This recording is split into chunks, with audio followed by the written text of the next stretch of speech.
In the past decade, Latin American cinema has seen a surge of production and international acclaim.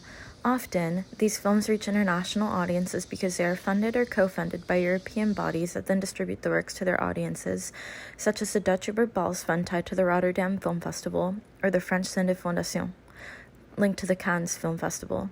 In some cases, as with the 2010 film También Lluvia, they are even both written and directed by European creatives, although they are set in a foreign nation. Although these films can be great vehicles for bringing up emotions and education tied to important historical events, they run the risk of catering to ethnic stereotypes and creating an other in their portrayals of foreign nations and individuals.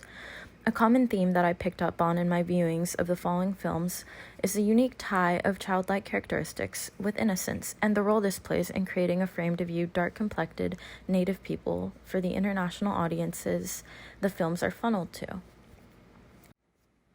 También Lluvia aims to draw parallels between Spain's colonialism and the more modern privatization of water in Bolivia based on the 2000 Cochabamba protests. However, in its execution, the film actually projects what sociologist Joe Fegan calls a white racial frame that perpetuates the perceived universality of the white European gaze and uses a concept of innocence tied to children to reinforce it. Vemos los rostros sorprendidos de varios niños taínos ocultos entre la vegetación. Desde su punto de vista vemos a Colón y a sus hombres pisando por primera vez el Nuevo Mundo. Hay algunas embarcaciones pequeñas en la orilla, los niños perciben un olor desagradable mientras las extrañas criaturas mojadas y sucias, unos barbudos, otros calvos. Why are the children perceived as simply children, hiding behind foliage as they see Columbus land, but the adults are diminished to strange creatures? It is a universal theme that children must be protected from the realities of the world. The script within the script in this film aligns with this narrative. In a later scene, the writers have written into the screenplay a scene where a group of Taino women drown their babies to spare them of the forthcoming violence from the Spaniards, sending the message that children are more deserving of humanity and mercy than their parents, the other. Notice in the following clip how the action-adventure feel of the movie is created through techniques such as shot-reverse shot patterns, as well as the use of rack focus, seen when the focus is quickly pulled from Anton to his hand in the front of the frame within the same shot.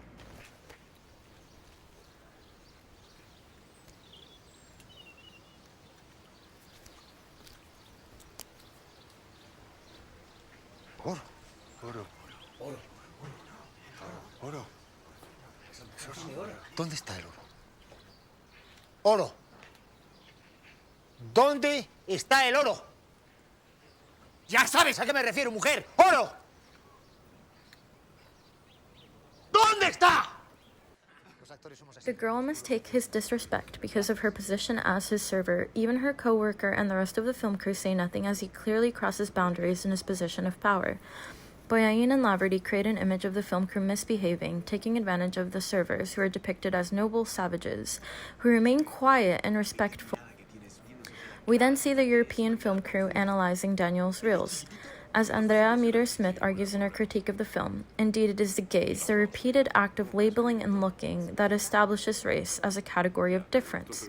The shots in the film force the gaze that emphasizes these differences in race. First seen in the crew laying all eyes on their servers, making judgments, and again in the next scene when they are again observed making judgments, this time of Daniel's features as a potential Taino leader. It forces the audience to also ask, is Daniel a good fit? Although the reality still remains that Bolivians are quite different from the Taínos. And how can a gaze be transformed into a connection of empathy when the only Bolivian characters given names are Daniel, his wife Teresa, and his daughter Belén, whose significance in the film only exists in relation to Daniel? The rest of the indigenous characters in the film are only depicted en masse. It is Daniel who plays the part of the model minority/noble savage because of his social activism and notably his commitment to his family. Here we see a child, Belén, used as a tool to humanize the one Bolivian character central to the film. In contrast to También Lluvia's use of natural lighting reflecting how the film was shot outdoors, the lighting choices in this next clip are far more artificial, dramatic, and play to Llosa's more folklore traditions mixed with myth style. Fausta is not illuminated as Aida is. She is shown in the shadows despite the hallway behind her aglow, with the looming mounted wooden frames in the background given more light than she is.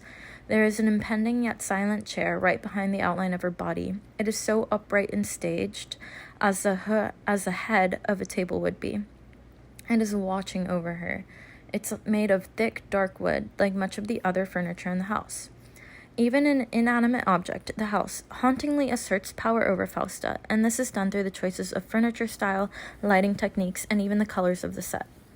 Shaw notes, the color palette for the Casa Grande, the big colonial house, is made up of olive greens and dull browns, colors of history, enclosure, and privilege.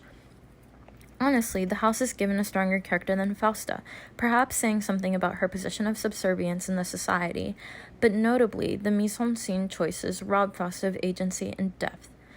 A quick cut presents Fausta in the kitchen, her face filled with amusement, a childlike wonder, and illuminated by the television. When Aida sits down, she seems out of place. Her face is wrinkled, she wears a tasteful black and white combination of silky and cashmere textures, finished with a pearl necklace that emanates prestige, a string of pearls that any Hollywood starlet would covet. Aida's face grimaces, her eyes narrow in discernment of what is on screen. She is too sophisticated to enjoy cartoons. She is too adult. This scene supports critic Maria Dardeño's claim that Llosa creates an infantilized caricature of Quechua characters. This stereotype is tied to colonial discourses, which dehumanized indigenous people by describing them as an other, with, on the one hand, a childlike ingenuousness, and on the other, degenerate behavior. While color in La Teta Asustada is used to convey power and privilege, color in Roma is used to reclaim power and privilege. Roma rejects the stereotypical orangey yellow haze used to represent Mexico and other developing nations in film and TV, and instead chooses a silky black and white, harkening back to classic Hollywood films. The result of this is that the audience sees Cleo center stage in this exquisite and prestigious style. Cuarón made Roma a semi-autobiographical account about the life of his childhood caretaker and maid Liboria Libo Rodriguez. Cuarón had lived experiences accompanied by accounts from Libo to create the script, contrasting deeply with Claudia Llosa's background. She is the niece of established writer Mario Vargas Llosa, who holds Spanish citizenship, and niece of well-known film director Luis Llosa, who created the blockbuster Anaconda, starring Jennifer Lopez and Ice Cube. She was born into an elite social class in Lima, with little experience with the rural Andean life she explores in her films, as noted by Shaw. The result is that Cuarón gives Cleo so much more depth and agency as a character. Throughout the movie, she is central to the slow, long takes, and we see much of the film through her eyes, instead of purely being observers and judges of her. Cleo is given moments where we see how much the family loves her, and also moments like this, where we get to see how extraordinary and tough she is. In this scene, where others fail at the task, she excels. This scene emphasizes that Cleo has immense mental control, tying back to the way she controls her emotions as part of her role in emotional labor as a domestic servant. She holds back pain, hurt, anger, at times when life is just plain cruel, as when her mother loses her land to the government and she must mute her needs of wanting to go see her, pretend she doesn't care, or when Senora Sophie uses her as a soft voodoo doll to stab her needle insults into, seemingly having no effect on the Cleo presenting, but definitely drawing blood from the real Cleo. Cuarón tactfully in showing poverty also does so with purpose. We see all these young men training in a dusty and underdeveloped rural environment. Carefully analyzing what is put in the mise-en-scene, we see propaganda for President Luis Echeverria etched into the background. Shot reverse shots show the group of training boys and then the American CIA and military agents observing them, tying in the U.S.'s role in all of this. The young men are part of Mexico's paramilitary group Los Halcones, who later massacre student demonstrators. However, in this scene, Cuarón shows us that these boys come from poverty, which is utilized as a coercive tactic by the government to indoctrinate them into this group. Darker-skinned Mexicans in Roma are given complexity and depth that reflects real people in real life. However, the concept of a noble savage still exists. Cleo is tied to childlike traits in her experience with romance and sexual affairs, which leads her to a precarious situation with Fermín. Cleo, like Fausta in La Teta Asustada, has no prior experience with men. This leads them to be unknowledgeable in knowing the relationships they want or treatment they deserve. Both films feature a scene where a physician asks, "Are you a virgin?" ¿Eres soltera? And the woman tentatively says, "I don't know," in the case of Fausta, or explains she has just had one sexual affair, in the case of Cleo.